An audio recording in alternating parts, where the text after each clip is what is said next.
दोस्तों, क्या आप ग्रैंड लीग कॉन्टेस्ट पे रैंक 1 पे आना चाहते हो? अब तक आपने कई सारे वीडियो देखा होगा, लेकिन फिर भी आप ग्रैंड लीग का कॉन्टेस्ट जीत नहीं पा रहे। आप 50 रुपए से टीम बनाते हो मैच जीतने के लिए, लेकिन जब मैच खत्म होने को आता है तो आपके दिमाग में यही रहता है कि जो 50 रुपए मैंने लगाया वही मिल जाए तो बहुत है, और कुछ लोगों को तो वो भी नहीं मिलता। और इसका सबसे बड़ा रीजन है कि लोग सही तरीके से एनालाइज नहीं करते टीम बनाते हो। आप ये सोचकर टीम बनाते हो कि नंबर 1 से नंबर 10 तक आपका रैंक रहे, लेकिन जब मैच स्टार्ट होता है तो आपका रैंक शुरू होता है 2 लाख, 5 लाख, 10 लाख। ऐसे में कॉन्टेस्ट जीतना तो दूर की बात, जो जिन लोगों ने पैसा लगाया है उन लोगों को लगता है कि जो पैसे मैंने लगाया है वही मिल जाए तो मेरे लिए बहुत है। क्योंकि देखिए, जब आपका रैंक शुरू होगा 10 लाख, 5 लाख, 2 लाख, 1 लाख, ऐसे में आप कॉन्टेस्ट तो जीत नहीं सकते। इसके लिए आपको टीम सिलेक्शन सही तरीके से करना पड़ेगा, ताकि शुरुआत में ही आप 10,000, 5,000 उस रैंक पे रहो, तभी जाके आपका चांसेस रहेगा कि आप कॉन्टेस्ट जीत पाओ। और इसके लिए आपको एफर्ट्स करना पड़ेगा, मेहनत करना पड़ेगा। ठीक है, बिना मेहनत के कुछ नहीं मिलता। लक भी उसी का साथ देता है जो मेहनत करता है। तुक्का लगा के ग्रैंड लीग का कॉन्टेस्ट नहीं जीत सकते, तुक्का लगा के आप सिर्फ पैसा गवा सकते हो। और ये भी मत समझ लेना कि पहली बार आए हो, पहली बार लगा के आप कॉन्टेस्ट जीत जाओगे, ऐसा भी नहीं होता। कुछ लोग सालों साल खेल रहे फिर भी वो ग्रैंड लीग का कॉन्टेस्ट जीत नहीं पा रहे। ठीक है, कुछ चीजें ऐसी होती है जो यहाँ पे तो वैसे तो चांसेस कम ही है, 0.001 चांसेस है, लेकिन जो आपके हाथ में जो चांसेस है, जो आप जो कर सकते हो वो तो आप परफेक्टली करो, हो सकता है उसमें से आपको मिल जाए। लेकिन कुछ लोग वो भी एफर्ट्स नहीं करते, और इसी की वजह से आपका जो रैंक है वो तो ज्यादा होता ही है और आप कॉन्टेस्ट भी नहीं जीत पाते। तो अगर आपको कॉन्टेस्ट जीतना है तो आपको मेहनत तो करना पड़ेगा, बिना मेहनत के आपको नहीं मिलने वाला। अगर आप ग्रैंड लीग टीम बनाकर कम से कम रैंक पे आना चाहते हो तो आज का मेरा ये वीडियो आपको जरूर देखना चाहिए। आज मैं आपको 7 ऐसे पॉइंट बताऊंगा जिनको ध्यान पे रखते हुए आपको अपना टीम बनाना है। इससे आपको लॉस कम से कम होगा और आपके जीतने का चांसेस भी बढ़ जाएगा। ज्यादातर लोगों का रैंक नीचे इसलिए आता है कि उनका team selection, captain, vice captain, ये सब जो सिलेक्शन होता है वो ठीक तरीके से नहीं करते, या फिर जो पिच रिपोर्ट है वो उसके बारे में नहीं पढ़ते, कौन सा प्लेयर खेल रहा है, प्लेयर का क्या स्ट्रेंथ है वो सब नहीं देखते। फिर ओपोनेंट जो टीम है, कौन सा टीम स्ट्रांग है, ओपोनेंट टीम स्ट्रांग है या इंडियन टीम स्ट्रांग है, ये सब सारी चीजें ज्यादातर लोग देखते नहीं है। और इसी की वजह से क्या होता है कि आप कॉन्टेस्ट तो हारते ही हो, साथ में जो पैसा आपने लगाया वो भी हारते हो। और कुछ लोग तो जल्दबाजी में टीम बना लेते हैं। तो अगर आप ग्रैंड लीग का कॉन्टेस्ट जीतना चाहते हो, इन 7 पॉइंट को हमेशा याद रखना और इनको याद रखते ही अपना टीम बनाना। तो पहले नंबर पर है टीम सिलेक्शन, और इसमें से भी 3 कारण है जिसकी वजह से आपका जो टीम सिलेक्शन है वो सही तरीके से नहीं हो पाता है।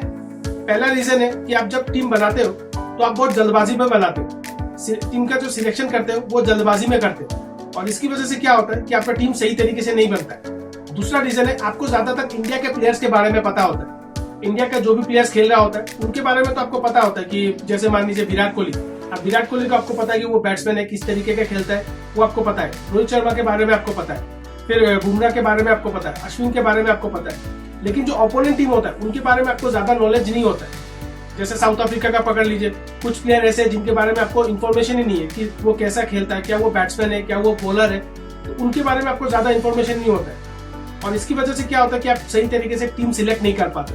मैंने कई लोगों को देखा है, जब वो टीम बनाते हैं तो ओपोनेंट के प्लेयर के बारे में उनको ज्यादा नॉलेज नहीं होता है और वो बिना सोचे समझे प्लेयर सिलेक्ट कर लेते हैं। इसकी वजह से क्या होता है, जो आपका टीम सिलेक्शन होता है वो इतना अच्छा नहीं हो पाता है।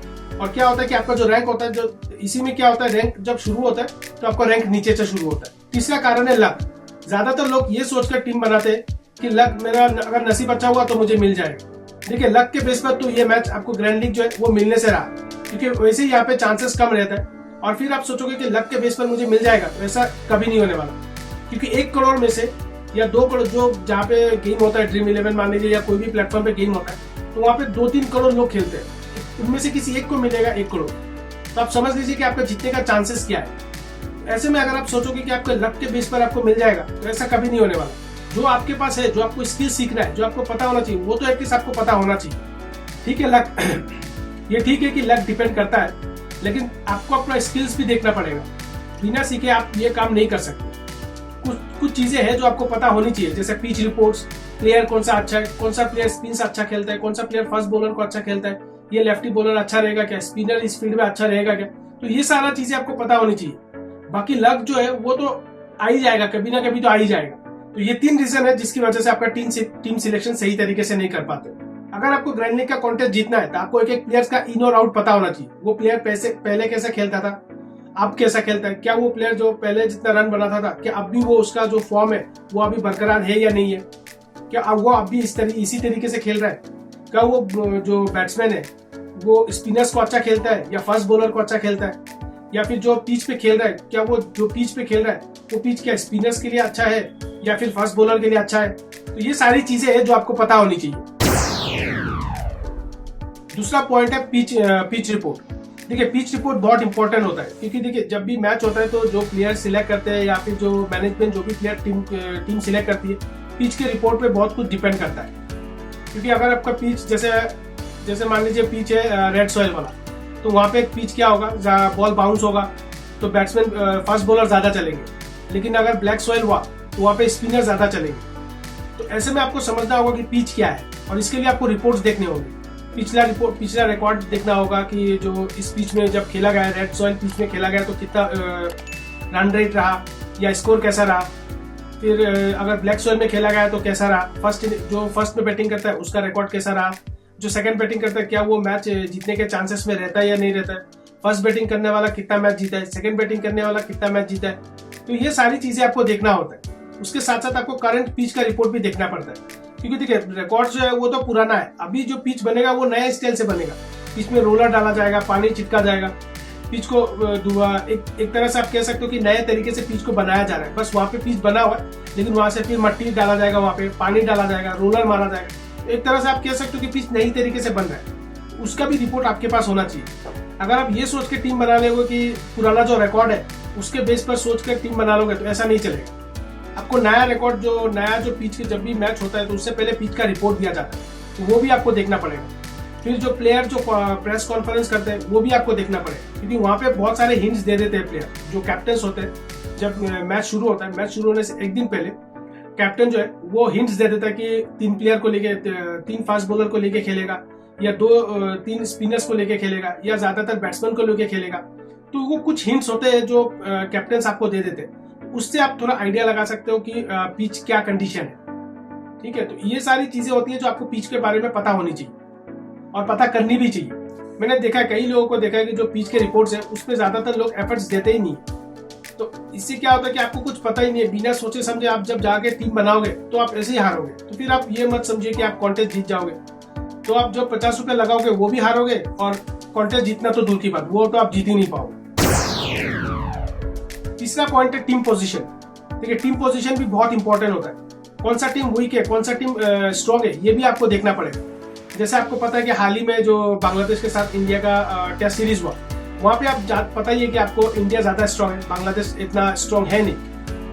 ऐसे में आपको टीम को कैसे सिलेक्ट करना है कि आप जो स्ट्रॉन्ग टीम है वहां उसका ज्यादा टीम आप सिलेक्ट करोगे, और जो ओपोनेंट टीम है जो कमजोर टीम है उसको आप कम प्लेयर लोगे। इससे क्या होगा कि जो आपका टीम बनेगा ना वो एक बेहतर टीम बनेगा। इसमें से भी आपको एक और चीज देखना पड़ेगा कि प्लेयर का पोजीशन कैसा है। हो सकता है कि मान लीजिए कि टीम स्ट्रॉन्ग है, टीम इंडिया स्ट्रॉन्ग है, लेकिन कुछ प्लेयर्स हैं जो नहीं चलते। जैसे रोहित शर्मा, आप मान लीजिए जैसे रोहित शर्मा टेस्ट में एक दिन भी नहीं चले, फिर सिराज एक दिन भी नहीं चले, वो इतना ज्यादा चले नहीं। तो कुछ प्लेयर्स है जो आपको वहां से भी सिलेक्ट देखना पड़ेगा कि ठीक है ये टीम अच्छा है, टीम स्ट्रॉन्ग है, लेकिन कुछ प्लेयर है जो परफॉर्मेंस नहीं कर पा रहे। पिछला हो सकता है परफॉर्मेंस किया, 2 साल 3 साल पहले परफॉर्मेंस किया होगा, लेकिन अभी जो मैच चल रहा है वहां पे परफॉर्मेंस नहीं कर पा रहे। उसके हिसाब से भी आपको कॉम्बिनेशन मिला के लेना पड़ेगा। ये भी आपको देखना पड़ेगा जो ओपोनेंट है उसमें कौन सा प्लेयर बेहतर कर सकता है, वो भी आपको देखना पड़ेगा, तब जाके आपका टीम एक स्ट्रॉन्ग टीम बन पाएगा। नंबर 4 पर है टीम स्ट्रेंथ एंड वीकनेसेस। यहाँ पे भी आपको बहुत कुछ देखना पड़ेगा, कौन से टीम का क्या वीकनेस है, कौन से टीम का स्ट्रेंथ कौन सा है। जैसे मैं आपको एक एग्जांपल से बताता हूँ, टीम इंडिया का अगर आप देखोगे तो बैटिंग लाइन बहुत स्ट्रॉन्ग है। उसी तरह अगर आप पाकिस्तान का देखोगे तो पाकिस्तान का बॉलिंग लाइन बहुत स्ट्रॉन्ग है। ऐसे ही आपको टीम का स्ट्रेंथ देखना होगा कि टीम का स्ट्रेंथ कहाँ पे है, और साथ ही साथ आपको प्लेयर का भी स्ट्रेंथ देखना होगा। देखिए कुछ प्लेयर ऐसे हैं जो स्पिनर्स को सही तरीके से खेल नहीं पाते, और कुछ बैट्समैन ऐसे हैं जो स्पिनर्स को बहुत अच्छे से खेल जाते हैं। तो उसी तरह आपको भी ये सब चीजें देखना होगा, छोटी छोटी चीजें हैं जो ये आपको देखना होता है। साथ ही साथ मैं आपको एक और एग्जांपल देता हूं, जैसे अफगानिस्तान का अगर आप देखोगे तो उनका बैटिंग लाइन जो है वो टॉप 3 के जो बैट्समैन है वो बहुत अच्छे हैं। उसके बाद जो चौथे नंबर 5वें नंबर जो बैट्समैन आते हैं वो इतना अच्छा नहीं होता, वो बैट्समैन उतना अच्छा खेल नहीं पाता है। उनका टॉप 3 जो बैट्समैन होता है वही सबसे बढ़िया होता है, वही मैच को आगे लेके जाते हैं। तो ये सब चीजें आपको देखना होगा। कि टॉप ऑर्डर अच्छा खेलता है या मिडिल ऑर्डर अच्छा खेलता है। फिर जो बॉलिंग में भी आपको देखना होगा, जो जैसे इंडिया के पास बुमराह एक सबसे बेहतर आज के दिन में वर्ल्ड में नंबर 1 बॉलर है, उसी तरह ओपोनेंट टीम के पास अच्छा बॉलर कौन सा है, स्पिनर्स अच्छा कौन सा है, और उसी तरह बैट्समैन भी आपको ध्यान देना होगा। जो बैट्समैन पहले बहुत अच्छा खेलता था, क्या वो अभी हाल ही में 1-2 साल से अच्छा खेल रहा है या नहीं खेल रहा है, या क्या वो स्पिनर्स को अच्छा खेलता है, या वो फास्ट बॉलर को अच्छा खेलता है। अगर मान लीजिए कोई कैप्टन है जो पिच ब्लैक सॉइल वाला पिच है और स्पिनर जो कैप्टन है उन्होंने स्पिनर्स दिन लिए और आपने जो बैट्समैन सिलेक्ट किया वो बैट्समैन स्पिनर्स को इतना अच्छा नहीं खेलता है, फास्ट बॉलर को बहुत अच्छा खेलता है, और ओपोनेंट वाला टीम ने मान लीजिए स्पिनर्स लिए थी, अब उसने स्पिनर्स बॉलिंग किया, वो बैट्समैन आउट हो गया और आपने वो बैट्समैन को सिलेक्ट करके रखा था अपने टीम पे। तो ऐसे में क्या होगा कि आप जो प्लेयर को आप सिलेक्ट करोगे फिर वो तो आउट हो जाएगा, तो आपको कॉन्टेस्ट नहीं जीत पाओगे। तो ये सारी चीजें छोटी छोटी चीजें होती है जो आपको देखनी होती है टीम का स्ट्रेंथ और वीकनेस पे, साथ ही साथ प्लेयर का वीकनेस भी आपको देखना होता है। ऐसे बहुत प्लेयर्स हैं जिनको स्पिन्स खेलना नहीं आता है, या बहुत प्लेयर ऐसे हैं जिनको फास्ट बॉलर खेलना नहीं आता है। तो ये सारी चीजें जो आपको पता होनी चाहिए, और जब आप अपना 11 प्लेयर सिलेक्ट करोगे तो आपको कॉन्फिडेंस के साथ सिलेक्ट करना कि हारो भी तो एटलीस्ट मन में आपको डाउट ना हो कि भाई चलो हारा है लेकिन एटलीस्ट कुछ तो सीखने को मिला है। तो इस हिसाब से आपको टीम बनाना है। ऐसा नहीं कि तुक्का पे टीम बना लिया और जीत जाओगे, ऐसा नहीं होने वाला, ऐसा कभी होगा भी नहीं, क्योंकि एक तो यहाँ पे चांसेस बहुत कम है मिलने का। एटलीस्ट आप ट्राई तो करो कि आप रैंक के अंदर तो आ जाओ, हो सकता है एक ना एक दिन आपको कॉन्टेस्ट भी जीत जाओगे। ऐसा तो नहीं हो सकता कि आज ही आप पैसा लगाओगे और आज ही आप कॉन्टेस्ट जीत जाओगे, ऐसा कोई नहीं है और ना ही कोई हो सकता है, कोई भी नहीं जीत सकता ऐसे। अगर आप स्किल सीख के धीरे धीरे जब आपका थोड़ा बहुत एक्सपीरियंस होगा, जैसे मैं आपको बता रहा हूँ, अगर आप इस तरीके से आप अपना टीम बनाते हो तो एक टीम ऐसा आएगा कि आपको एक्सपीरियंस भी होगा। फिर जब आप टीम बनाओगे तो हो सकता है आप जीत भी जाओ, हो सकता है आप 10 मैच खेलो, 10 में से 2 मैच जीत जाओ। ये तो नहीं हो सकता कि 10 में से 5 मैच आप जीत जाओगे, ऐसा नहीं हो सकता। लेकिन अगर आपका लक बहुत अच्छा है तो हो सकता है आप जीत भी जाओ। लेकिन ऐसा तो जरूर होगा कि जब आप एक्सपीरियंस हो जाओगे, इतना तो जरूर होगा कि आप 10 में से 2 मैच तो आप जीत ही जाओगे। और ये भी मैं आपको गारंटी के साथ बता रहा हूँ, अगर आप ये जो मैं आपको बता रहा हूँ, अगर आप इसके हिसाब से टीम बनाते हो तो आपका जो पैसा है वो तो मिलेगा ही मिलेगा। इतना तो आप मान के चले कि आप कॉन्टेस्ट हो सकता है आप हार जाओ, आपको ग्रैंड लीग का कॉन्टेस्ट जो टॉप रैंक है वहां पे आप ना आओ, लेकिन आप इतना रैंक पे आ जाओ कि जो पैसा आपने लगाया वो पैसा आपको मिल जाएगा। इस चीज को आप फॉलो कीजिएगा, जो मैं आपको बता रहा हूँ उसको आपको फॉलो करना है, तभी आप कॉन्टेस्ट में भी रहोगे और आपका जो पैसा है वो आप लॉस नहीं करोगे। और एक और बात को आपको ध्यान रखना है, जब आप टीम बनाओगे, जब आप पैसा लगाओगे तो ये मत सोच के मत लगाना कि मैं मुझे रातों रात करोड़पति बनना है, ऐसा नहीं होता। एक मैच में एक ही टीम बनाइए, उससे सीखने का कोशिश कीजिए। 50 रुपए कोई बड़ी बात नहीं होता। कितने मैच होते हैं साल में? ज्यादा से ज्यादा कितना खेल लेगा इंडिया? 200 मैच खेल लेगा, तो 200 मैच खेल लेगा, एक मैं आइडिया से बता रहा हूँ, 200 मैच खेलेगा, 50 रुपए करके आपको लगाना है, कितना और जाएगा। तो ऐसे में तो सारा मैच तो आप हारोगे नहीं ना। 200 में से आप मान लीजिए 100 जीतोगे, 100 में से कुछ ऐसे कॉन्टेस्ट होगा जहाँ पे आप 500, 1000, 2000, 5, 10 हजार जीत सकते हो। तो ऐसा मत कीजिए कि हाँ मुझे आज जीतना ही जीतना है, इसलिए एक ही टीम पे 10 कॉन्टेस्ट मैंने खेली, ऐसा मत कीजिए। नंबर 5 पर है प्लेयर परफॉर्मेंस। देखिए प्लेयर परफॉर्मेंस, जैसे मैंने आपको पहले में बताया, जो नंबर 4 में बताया, प्लेयर परफॉर्मेंस भी बहुत इंपॉर्टेंट होता ही है। किस तरह से वो पिछला रिकॉर्ड कैसा था, अभी वो कैसा खेल रहा है, पिछले 1-2 साल से कैसा खेल रहा है, पिछले 6 महीने से कैसा खेल रहा है। हो सकता है पुराना 2 साल, 3 साल, 4 साल पहले बहुत अच्छा खेलता था लेकिन अभी उतना अच्छा नहीं खेल पा रहा है, तो उस बेसिस पे आप नहीं ले सकते, उस प्लेयर को आप सिलेक्ट नहीं कर सकते। या फिर कई बार क्या होता है कि जो प्लेयर्स है, जो फील्ड में गेम हो रहा है, उस फील्ड में वो प्लेयर्स का रिकॉर्ड बहुत अच्छा था लेकिन अभी वो प्लेयर का जो परफॉर्मेंस है वो इतना अच्छा नहीं है, तो आप उस प्लेयर को आप सिलेक्ट मत कीजिए ना। हो सकता है उसका पुराना जो रिकॉर्ड था वो बहुत फॉर्म पे था, उसका परफॉर्मेंस बहुत अच्छा था, इसलिए आपने उस बेसिस पे आपको सिलेक्ट नहीं करना है। आपको सिलेक्ट करना है करंट पे क्या चल रहा है, क्योंकि करंट पे ही सब कुछ डिपेंड करता है ना। प्लेयर जो पहले फॉर्म पे था अभी फॉर्म पे नहीं है, उसके बेस पर आपको सिलेक्ट नहीं करना है। बॉलर भी आपको इसी बेस पर सिलेक्ट करना है। फिर इसके साथ साथ आपको ये भी देखना है कि जो प्लेयर है उसका स्ट्रॉन्ग साइड कौन सा है। जैसे मैंने पहले आपको बताया, पहले पॉइंट पे मैंने आपको बता दिया प्लेयर का स्ट्रॉन्ग साइड कौन सा है। जैसे ऋषभ पंत का अगर आप देखोगे तो फास्ट बॉलर के साथ बहुत अच्छा खेल लेता है, लेकिन स्पिनर के साथ वो इतना अच्छा नहीं खेल पाता है। ऐसा मैं नहीं कहूंगा कि बिल्कुल नहीं खेल पाता, लेकिन स्पिनर के सामने वो थोड़ा हिचकिचाता है, वो इतना अच्छा नहीं खेल पाता है। उसी तरह शुभमन गिल को अगर आप देखोगे तो शुभमन गिल का गेम थोड़ा स्लो है, वो थोड़ा टाइम लेता है खेलने में, फिर जाके जब धीरे धीरे थोड़ा आगे बढ़ता है फिर जाके आगे रन बनाता है। इसी तरह अगर आप देखोगे यशस्वी जायसवाल जब ओपनिंग बैटिंग करते आते हैं तो ओपनर को एक अच्छा स्टार्ट देते हैं, वो हिट करते हैं, चाहे वो वनडे हो या टेस्ट हो। वो हाल ही में टेस्ट में आपने देखा होगा, आज ही का टेस्ट था, सेकंड टेस्ट, तो बहुत अच्छा खेला था उन्होंने। ओपनिंग आके वो एक अच्छा स्टार्ट देके जाते हैं। तो ये सारी छोटी छोटी जो चीजें हैं ये आपको देखनी होती है प्लेयर में। इसी तरह आपको ओपोनेंट के प्लेयर को भी आपको पता होना चाहिए। जो ओपोनेंट प्लेयर है, जैसे आपको इंडिया का प्लेयर का एक एक छोटा छोटा चीज पता है, उसी तरह आपको ओपोनेंट जो प्लेयर है उसके बारे में भी आपको पता होना चाहिए। सेम चीजें दोनों टीम के बारे में पता होना चाहिए, तभी आप एक अच्छा स्ट्रॉन्ग टीम बना सकते हैं। नंबर 6 पर है ग्रैंड लीग स्पेशल प्लेयर। देखिए, ग्रैंड लीग स्पेशल प्लेयर वो प्लेयर होते हैं जो थोड़ा यूनिक होते हैं। मतलब कुछ लोग ऐसे प्लेयर को सिलेक्ट कर लेते हैं जो यूनिक होते हैं, जो मान लीजिए नया आज ही डेब्यू हुआ है उस प्लेयर का। ऐसे में क्या होता है, जो प्लेयर डेब्यू होता है उसके बारे में ओपोनेंट टीम को ज्यादा पता नहीं होता है और वो अच्छा परफॉर्मेंस कर जाता है। ऐसे में अगर आप उस प्लेयर को कैप्टन बनाओगे या वाइस कैप्टन बनाओगे तो आपका जीतने का चांसेस बन जाएगा। आपको ऐसे प्लेयर को ढूंढना है जो थोड़ा यूनिक हो, जो मैच भी अच्छा खेलता हो। ऐसा मत समझिए कि वो प्लेयर कोई और नहीं लेगा, और भी बहुत सारे हैं जो लोग उस प्लेयर को लेंगे। लेकिन अगर आप ऐसे प्लेयर को सिलेक्ट करते हो तो आपका क्या होगा, रैंक जो है 2 लाख या 3 लाख पे जो रैंक आते हो वो सीधा जाके आपका रैंक जो है वो 5-10 हजार में आ जाएगा, क्योंकि आप बहुत सारे लोगों को पीछे छोड़ दोगे। इस तरह से आपको देखना है। अगर वो बैट्समैन अगर वो प्लेयर जिसको आप सिलेक्ट करोगे ग्रैंड लीग स्पेशल पे, अगर वो प्लेयर ऑलराउंडर हो तो बहुत अच्छा है, क्योंकि ऑलराउंडर में क्या होगा, हो सकता है वो बैट्समैन बॉलिंग करके अच्छा ना कर पाए तो बैटिंग करके कर ले, या फिर बैटिंग करके अच्छा ना कर पाए तो बॉलिंग करके कर ले। और ऐसा भी नहीं है कि देखिए मतलब कोई एक्स्ट्रा ऑर्डिनरी प्लेयर तो है नहीं। आपको 22 में से 22 प्लेयर्स होते हैं दोनों टीम मिला के, उसमें से आपको कोई एक प्लेयर ढूंढना है।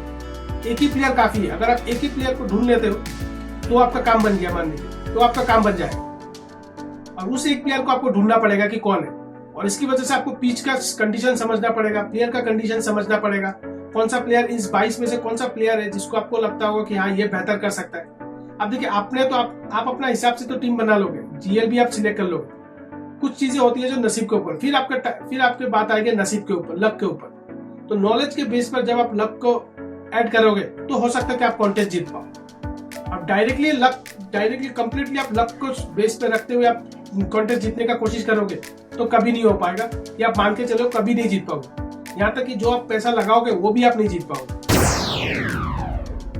नंबर 7 पर है कैप्टन एंड वाइस कैप्टन। देखिए, कैप्टन वाइस कैप्टन तो आपको पता ही है कि ग्रैंड लीग में जो कैप्टन वाइस कैप्टन होता है वो बहुत इंपॉर्टेंट होता है, क्योंकि उन्हीं के पॉइंट सबसे ज्यादा मिलते हैं।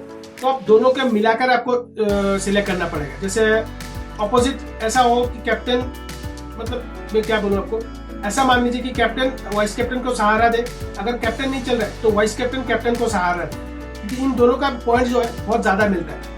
हो सकता है वाइस कैप्टन का जो है पॉइंट थोड़ा कम मिलता है, लेकिन कैप्टन का ज्यादा है, लेकिन दोनों एक दूसरे को सहारा दे। और ऐसे प्लेयर को सिलेक्ट कीजिए जो मतलब अभी करंट पे बहुत फॉर्म पे चल रहा है, उसको सिलेक्ट कीजिए, क्योंकि उसको सिलेक्ट करने से क्या होगा, हो सकता है वो कुछ आके रन बना दे या फिर वो विकेट्स भी ले ले। जैसे हाल ही में आपको पता है कि अश्विन बहुत फॉर्म पे था।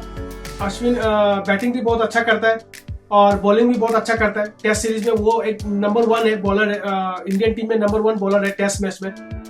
इसकी वजह से कई लोगों ने अश्विन को कैप्टन बनाया, और उसमें से मैंने भी खेला था। तो मैंने अश्विन को मैंने कैप्टन बनाया था और रविंद्र जडेजा को मैंने वाइस कैप्टन बनाया था। और उस कॉन्टेस्ट में मैंने ज्यादा नहीं जीता था, मैंने शायद 500 रुपए मैंने जीता था उस कॉन्टेस्ट में। 1 नंबर नहीं आया था।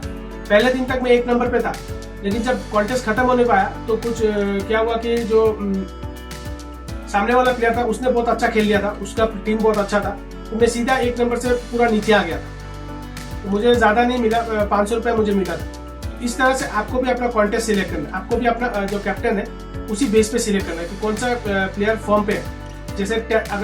जैसे मान लीजिए टेस्ट में हो, तो टेस्ट में जब इंडिया किसी के साथ टेस्ट खेलेगा, अश्विन को आपको ध्यान पे रखना है, जडेजा को आपको ध्यान पे रखना है, क्योंकि टेस्ट में ये दोनों बहुत अच्छा खेलते हैं। वनडे हो तो वनडे में आपको देखना पड़ेगा कि कौन सा प्लेयर कैसा खेलता है। जैसे हार्दिक पांड्या हो, या फिर आप कह लीजिए वनडे में विराट कोहली भी आप कह सकते हो, या फिर ऋषभ पंत भी आप कह सकते हो, या शुभमन गिल भी आप कह सकते हो। वनडे में ये लोग अच्छा खेलते हैं। उससे दूसरी तरफ अगर आप T20 की बात करो तो T20 में देखिए सूर्य कुमार यादव तो है ही ऑलरेडी T20 कैप्टन, इंडिया के T20 कैप्टन है ही। हार्दिक पांड्या को आप कैप्टन रख सकते हो। उसी तरह आप T20 में अगर जायसवाल खेलते हैं तो जायसवाल को भी आप रख सकते हो, क्योंकि जायसवाल एक अच्छा स्टार्ट देते हैं T20 में। फिर आप कह सकते हो अगर बुमराह खेलते हैं तो बुमराह को भी आप रख सकते हो, लेकिन एक दिक्कत है बुमराह के साथ कि वो विकेट्स सिर्फ खेल सकते हो, वो बैटिंग नहीं कर सकते। तो आपको ऐसे कैप्टन चूज करना है जो ऑलराउंडर हो। ऑलराउंडर होने से क्या होगा, बहुत अच्छा बैटर रहता है। या फिर आप ऐसे चूज करते हो कि 3 ऑप्शन है आपके पास, कैप्टन वाइस कैप्टन सिलेक्ट करने के 3 ऑप्शन है। पहला तो है कि आप सिर्फ या तो बॉलर सिलेक्ट करो या तो फिर सिर्फ बैट्समैन सिलेक्ट करो। दूसरा ऑप्शन है कि आप एक बैट्समैन सिलेक्ट करो और एक बॉलर सिलेक्ट करो, दोनों वाइस कैप्टन और कैप्टन मिला के। तीसरा ऑप्शन है कि आप ऐसा सिलेक्ट करो कि एक ऑलराउंडर हो और एक बॉलर हो या बैट्समैन हो, वो पिच की रिपोर्ट्स के ऊपर डिपेंड करेगा। एक कैप्टन आप बना लोगे ऑलराउंडर वाला, और जो वाइस कैप्टन है वो पिच के रिपोर्ट्स को देखते हुए या तो बैट्समैन अच्छा चलेगा या तो बॉलर अच्छा चलेगा, उस बेसिस पे आप अपना टीम वाइस कैप्टन बना रहे हो। ऐसे में क्या होगा कि आपका चांसेस जो है वो जीतने का चांसेस भी ज्यादा बन जाएगा। हो सकता है आपके कॉन्टेस्ट जो है वो रैंक 1 पे ना हो, लेकिन इतना तो मैं बोल सकता हूँ आपको कि आप हारोगे नहीं। आप जो पैसा लगाओगे उससे 100-200 रुपए तो आप ज्यादा जीत ही जाओगे, हारोगे नहीं आप। तो ये 7 पॉइंट है जो आपको ध्यान पे रखते हुए आपको अपना टीम बनाना है। उसके बाद भी कई सारे बातें होती है जो आपको देखना होता है, या कई सारी चीजें होती है जो आपको देखना होता है, जैसे वेदर रिपोर्ट या पिच का कंडीशन कैसा है, प्रेस कॉन्फ्रेंस में प्लेयर क्या बोल रहा है, फिर क्या मैच आधे दिन का होगा। जैसे कई बार आपने देखा होगा कि मैच क्या होता है कि जो फर्स्ट बैटिंग करता है वो फर्स्ट बैटिंग करके वो रन बना लेता है, मान लीजिए 120 या 130। उसके बाद क्या होता है कि मैच में बारिश आ जाता है, फिर जब सेकंड बैटिंग करने जो आता है उसको टारगेट छोटा मिल जाता है। ऐसे में क्या होता है कि जो छोटा बैटिंग जो सेकंड बैटिंग करने आता है उसका जीतने का चांसेस ज्यादा हो जाता है। फिर सामने वाला प्लेयर जो कैप्टन होता है वो भी चाहेंगे जीतना, तो वो ऐसे बैट्समैन को भेजेंगे जो मार सकते हैं। फिर वो हो सकता है कि वो प्लेयर आपके सिलेक्शन में ना हो।